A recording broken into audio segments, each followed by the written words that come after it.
بسم الله الرحمن الرحيم. ألف لام ميم.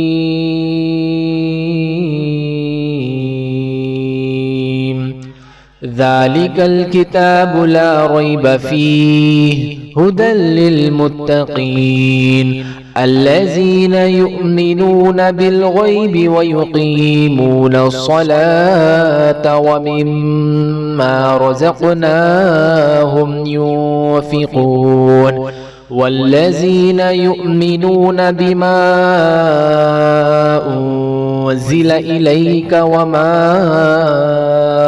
أنزل من قبلك وبالآخرة هم يوقنون أولئك